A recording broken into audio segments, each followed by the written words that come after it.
Hello and welcome back. This is Mike from Music City again, coming back to do for you something that we calling now ranking records. Last week we gave you the 29 albums in the Elvis Costello catalog, and today we're going to do the 19 songs in the Bruce Springsteen catalog. You know, for the longest time, if you asked me who my favorite artists were, the answer would be Elvis Costello and Bruce Springsteen, and it's kind of a phenomenon that I've known amongst a lot of my record collector friends. I think it's fairly common for people to have both pretty strong passions for both the music of Costello and Springsteen. You know, the similarities being both very prolific artists who typically write their own material, are great live in concert.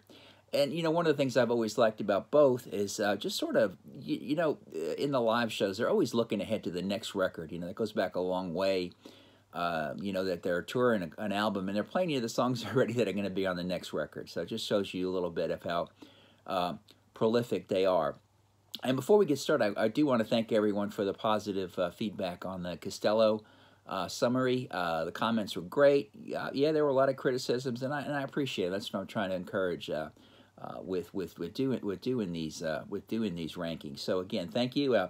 If you like what we're doing, you know, let's see if we can get this going. You know, subscribe to the channel. For now, you know, I've got ideas for some other artists I'm going to do, and we'll try to do, you know, one a week, and you know, maybe explore some other aspects too of record collecting. One of the things to get out of the way, a lot of people said, you know, why no live albums, why no compilations? I mean, I think we needed to draw the line somewhere, you know, and just stick to studio releases, you know, that the artist put together and meant to be a comprehensive piece of work. You know, there's been a lot of collections, you know, that come out in Springsteen's, you know, case, you know, that were pretty important works, and, you know, we'll cover those maybe in some fashion some other day. So let's get on with the boss. And I am from New Jersey, so I have a little bit of prejudice here. And, you know, my life with Springsteen goes back a long way. But let's start off. We've mentioned we've got 19 releases to cover. And, you know, starting on the bottom, and I hate to say this for an artist I love as much as Springsteen, it's pretty easy to pick his worst album. And that was Working on a Dream. And you know, it even starts with what one music journalist friend of mine called probably the worst record cover in history. It looks like a very bad attempt at photoshopping. And the other thing I hate about it too is this, you know, ridiculous size here. It doesn't fit in my CD drawer.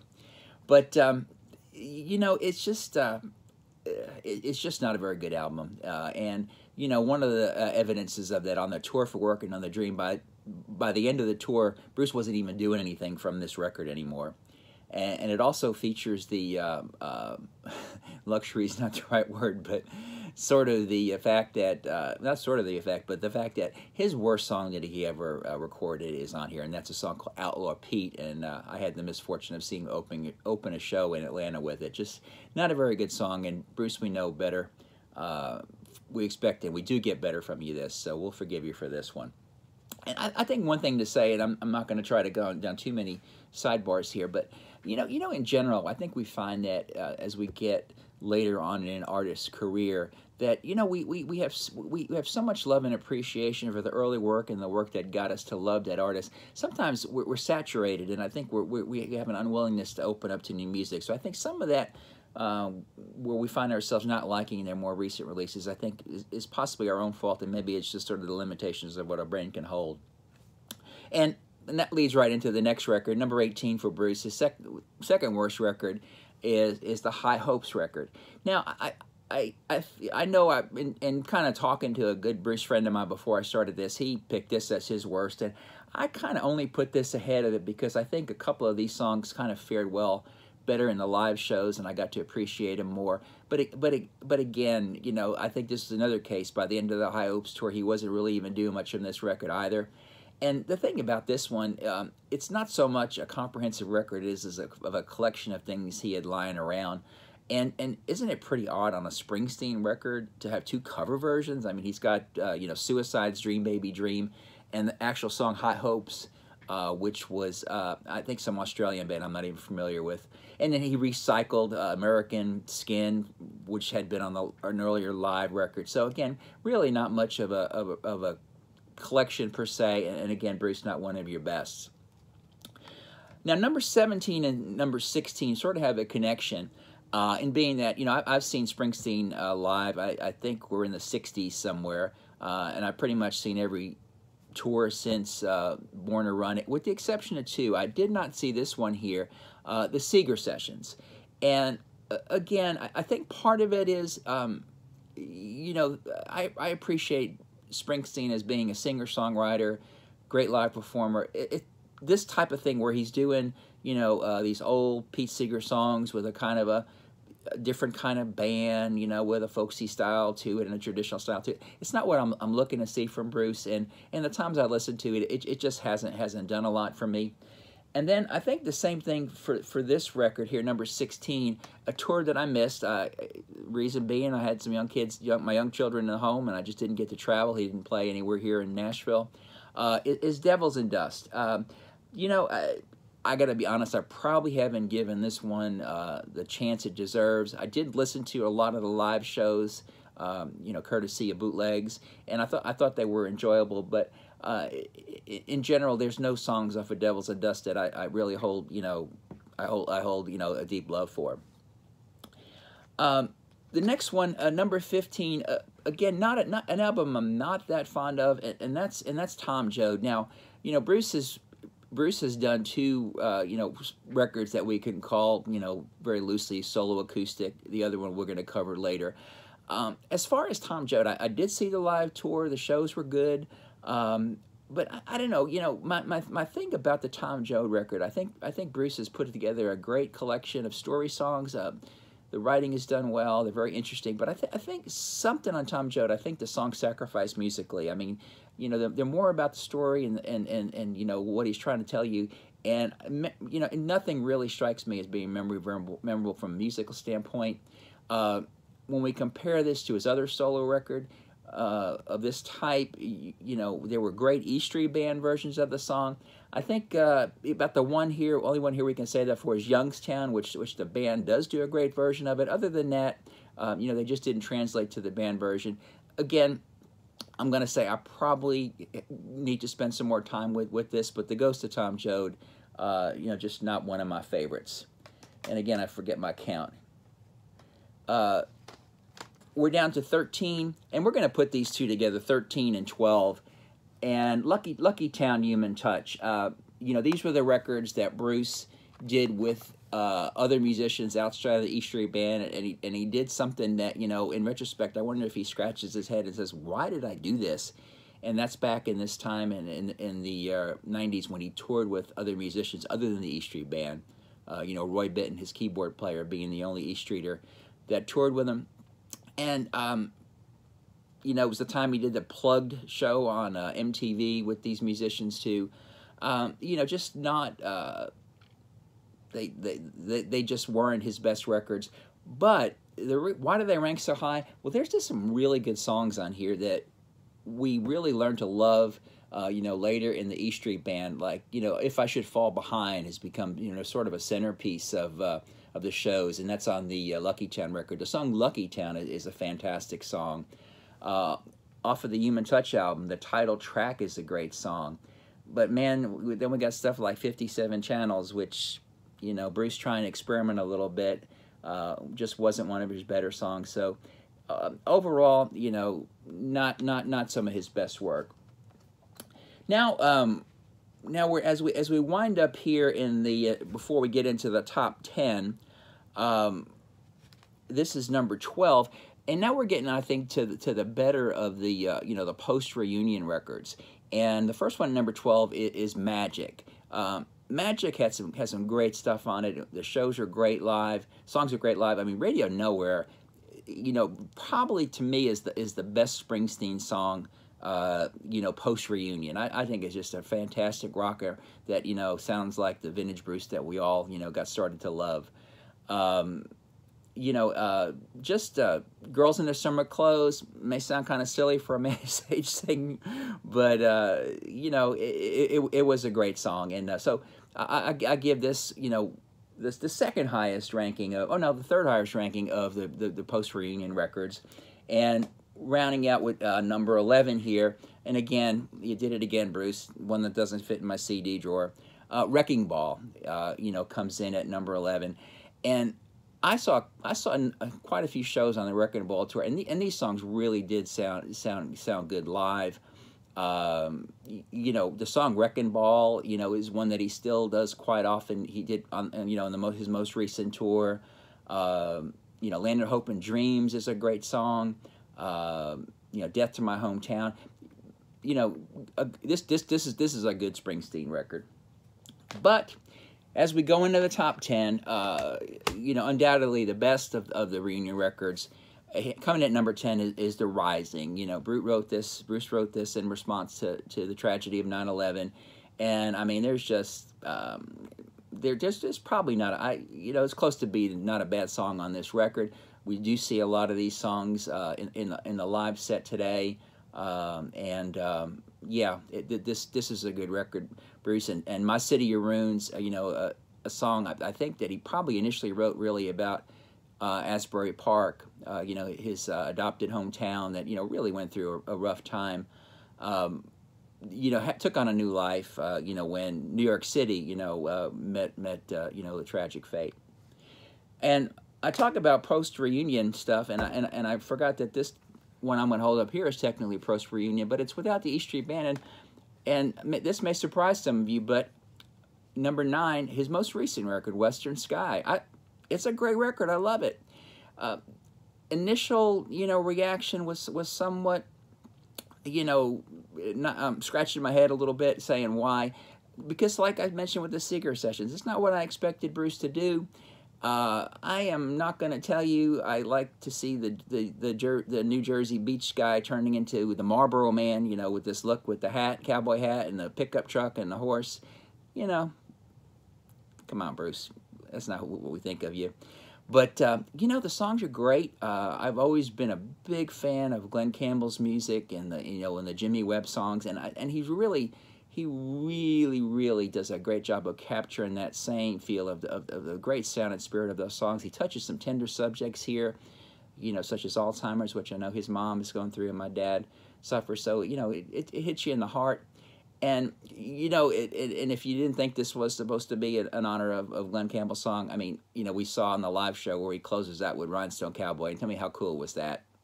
So, number 9, Western Sky. I just got the live DVD for this. Haven't watched it yet. I'm looking forward to doing that. But again, Bruce, congratulations. Great job. And I'm filming this here on Grammy Day, and is he up for a Grammy for this tonight? If not, he should be. I don't pay too much attention to the Grammys, but if he's not, he certainly should be. So, again, number 9, Western Sky. Now, from here on out, I mean, we're talking, we got 8 to go, and we're talking, I think we hit this point, with Costello, too, where, from now on out, man, it's 5-star records. I mean, we're talking about, the top stuff in his catalog and stuff that any artist certainly should be envious of having produced. And number 8, Born in the USA. Maybe some would rank this a little higher, at being that it is his most successful commercial record. I mean, mega platinum, sold a lot of records. And I'm one of the things in thinking through planning this, I try to do these off the cuff. I think it makes it more relaxing and enjoyable for me. How many hit singles do we have? Let's count. We had how many singles? We had Born in the USA, Cover Me, Working on the Highway, Downbound Train, I'm on Fire, I'm Going Down, Glory Days, 7, and I think I overcounted. I think it's 6 or 7 singles. There was quite a bit, but what a classic collection of songs. Maybe why I have this 8 and not near the top is that there's a little sort of slickness and commercial feel to it. I mean, something like Dancing in the Dark, he was really going after a more modern sound on that. He was aiming for the radio, he was aiming for the times, and he did it, and he's great. I mean, the Born in the USA tour was just fantastic. The first time he went to stadiums and showed people, he showed fans that, somebody can really make a big baseball stadium sound good, and he sure did it, and he still can do it today. No one before that, in my opinion, had really accomplished that. So he makes the stadium feel like your living room. And while I'm on this number 8, I'm going to take a little brief sidebar and recommend something to you. You may be familiar with the 33 1/3 series of books that come out. There's hundreds of these out, and they're all by different writers, and they're about a classic record, and they're all different in style, completely different. There's no set of rules or any pattern that they go through. And if you love Springsteen as much as I do, and I've been telling people, this has kind of been a bit under the radar. Jeffrey Himes, who was a music critic in somewhere, I think in the Washington Post, yeah, wrote this. It is the most fascinating, interesting Springsteen read that you can have outside of reading Bruce's great bio as well. He focuses on the time when Bruce was recording both this and Nebraska, and it is just absolutely fascinating. I learned so many things about Springsteen that I never knew before. His research was impeccable. He talks about songs that we have yet to hear that, hopefully there'll be a follow-up to the great Tracks collection of unreleased songs and be at Tracks too. But you really, really need to get this. I think there's still some used copies out on Amazon. Go buy it right now. It is an absolute page-turner. You will love it. So now we go to number 7, and again, maybe this came out a little bit lower than I thought it would be, but that's the debut album, Greetings from Asbury Park. Now, I didn't jump into Springsteen until the second album because it was really funny when this record came out. It got 0 airplay, and I lived in New York, New Jersey actually, but I listened to New York radio, and WNEW, WPLJ, the stations, they weren't playing him. And there was this nasty negative stigma going around that Springsteen was one of these new Dylans, and people weren't paying attention to him. It could have been record company radio politics, but nobody was playing this record. And it just really didn't go anywhere. But come on, look what's on this record. Blinded by the Light, Growing Up, For You, Spirit in the Night, It's Hard to Be a Saint in the City. It's a fabulous record. Maybe not the best production in the world, but still it holds up extremely, extremely well. And that brings us now to number 6. Take a deep breath here. Bruce's double studio record, The River. Fantastic record, and we got to see the last tour out, the beginning of it. We did the complete River. He and the E Street Band did the complete River in succession, all 2 records. Just a great record. I've heard people say cut it down to 1 record, it'd be brilliant. Of course it would, but on the whole, it still holds up brilliantly. And it was the Darkness tour of '78. Of which yours truly here got to see something like 16 shows. They were just the best tour ever of any artist, bar none. A lot of them coming out now on the Springsteen Archive series. I'm digressing here, excuse me. But we heard a lot of the River songs on that tour, so I got to know and love those songs there. He started playing Ties That Bind, Sherry Darling, Independence Day early on. But, this River is a great record. Is it maybe even, I don't know, go down on a limb here, is there been a better double studio record ever put together? I don't know, but The River, fantastic. And before we get into the top 5, if you are not there, go to Springsteen.net, look up the Springsteen Live Archive series. What's been going on lately is every first Friday, most of the time, they miss a couple, but the first Friday of every month, there's a new archive release of a live Springsteen show, that people like Bob Clearmountain go in there and remaster and just make sound great. There's tons of shows out there now, and they're just all fantastic. And, it gets to be sometimes that's all I'm listening to is live Springsteen. But really get into the Live Archive series if you have not. But the top 5, we talked earlier about his other solo acoustic album in addition to Tom Joad, and that, of course, is Nebraska. Boy, this sure came out of left field. It was a surprise when it came out. Not what we were expecting Bruce to do, but, you think about it, he recorded this all by himself on a cassette player, had a cassette tape that was in his leather jacket for a couple of weeks. They tried to go in and recreate it.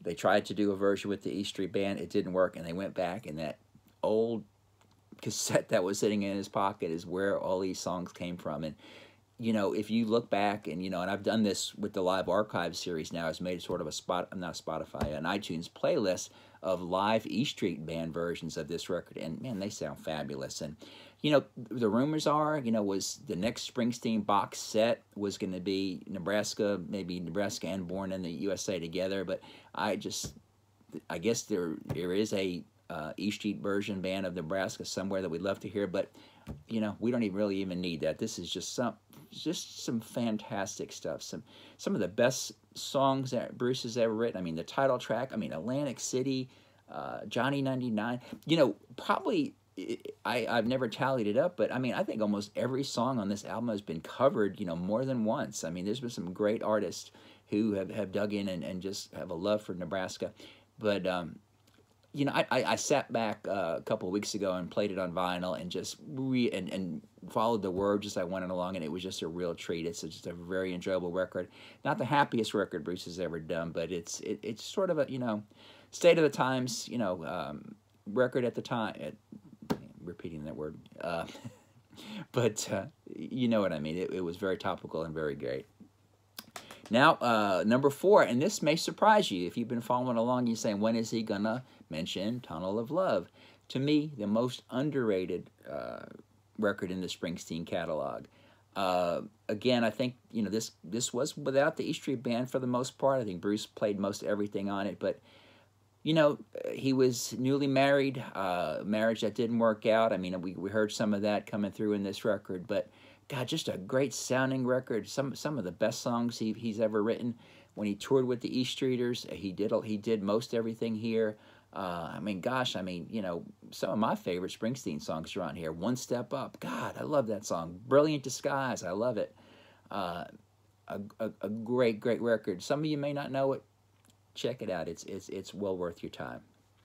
Now we get to the top 3. We mentioned that 78 tour. That 78 tour was promoted nonetheless than Darkness on the Edge of Town, the record that came after Bruce ended his long legal battle with his former manager, Mike Appel. I once talked to you on the telephone. We'll maybe save that story for a later date. Yeah, Darkness is just, it's pure genius. It's pure brilliance. It could be your number 1, and if it is, good for you, because it's worth it. You know, every song on here just a brilliant, absolute classic.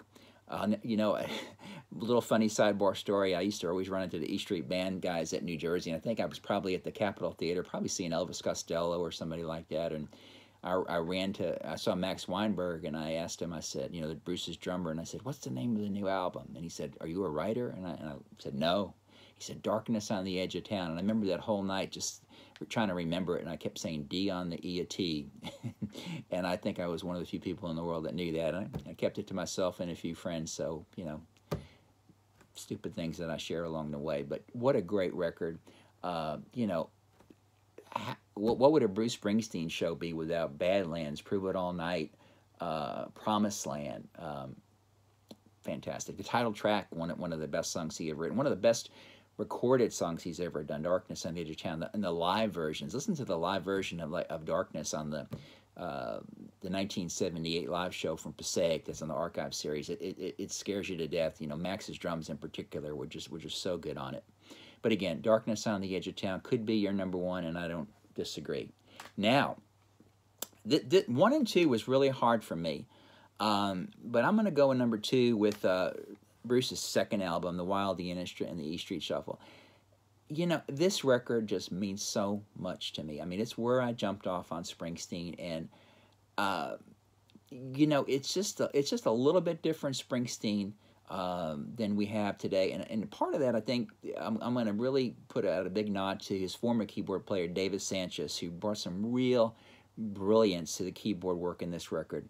You know, and the one song that this is going to maybe surprise you a little bit, the one song that I just keep going back to, and I just absolutely get lost in its beauty, is a New York City Serenade. You know, and I remember disc jockey in New York, Vin Scelsa, would love to play it at about 11:59 at night when the line, you know, It's Midnight in Manhattan would come on. And just a brilliant song. I mean, got Rosalita's on here, Sandy, Innocent on 57th Street, the E Street Shuffle, Kitty's Back. Kitty's Back, absolutely one of the best guitar solos of all time starts off that song. And what a workout that was for the band. I mean, this was a really great band record in terms of just really getting down and laying a groove. God, I just love this record. The last live E Street Band show I saw was, I guess, 2016. I saw one of the stadium shows in Jersey, and it was at the time it became the second longest show when he hit 3 hours and 59 minutes. Do you believe that, and playing that long? And he started playing songs off of the first two records, and it was an hour and a half before we heard anything other than songs off of the first, I think, 3 records at the time. And I was literally in tears. I mean, hearing the songs that I heard that night, and God, I love this record, and if you don't, please explore it today. It's beautiful. Number 1, no surprise, it's probably my favorite album of all time, Born to Run. You know, the anticipation of this record coming out was so great. Bruce worked so hard on it. You know, if you read the book, he talked about even the finished product. He threw the acetate in the swimming pool. He just didn't think he did it. He worked so hard to get a great album. The pressure was on. The label was about to drop him, and God, he did it. This really is, in my opinion, the greatest record ever made. Starting with Thunder Road, finishing with Jungle Land. Oh my God, Jungle Land. Clarence Clemens sax solo is just unbelievable. And I give credit to his nephew Jake, who does a great job on it. Again, we're bunny trailing it here. I apologize, but 10th Avenue, Freeze Out, Backstreets, and it also features my favorite song ever, Born to Run. Someday, girl, I don't know when, we're gonna get to that place where we really want to go, and we'll walk in the sun. But till then, tramps like us, baby, we're born to run. Is a line that when I hear it in concert, and I've probably heard it 60 times in concert, I cry when I hear that line, and I think about, you know, what I've gone through in life and how I've gotten there, and how, you know, Bruce's music was such a big part of it. I remember hearing the early versions of that song, you know, on my back porch in New Jersey in the summer on the radio, and just waiting for this record.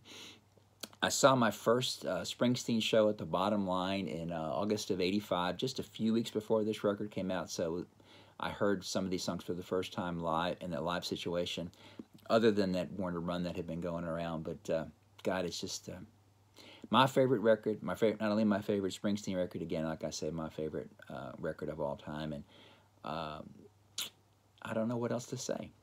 But again, that's it. There's a lot of Springsteen excitement in the air right now. You know, here we are now. It's the end of January.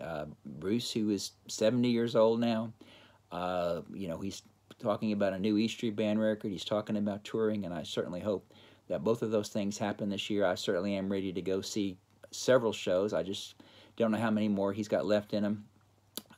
If you have not, check out my music blog. I have a music blog. I'm musiccitymike.net. And on there, I've written quite a few things about Springsteen. Most recently, I wrote a little piece about my thoughts about the upcoming tour, so I suggest that you read that. And again, hey, thank you. Go at it. I'd love to hear what you've got to say about my comments and my choices. Let me know what other artists you like to see me do this, and I'll give it a try. I've got a few in mind. I'm going to try to keep the postings down to not overburden you. I wanted to get this one in the can while it's fresh, and for now, we'll post something probably every Friday from now until I run out of ideas. But again, thanks for coming. Thanks for the positive feedback, and we'll see you all again soon.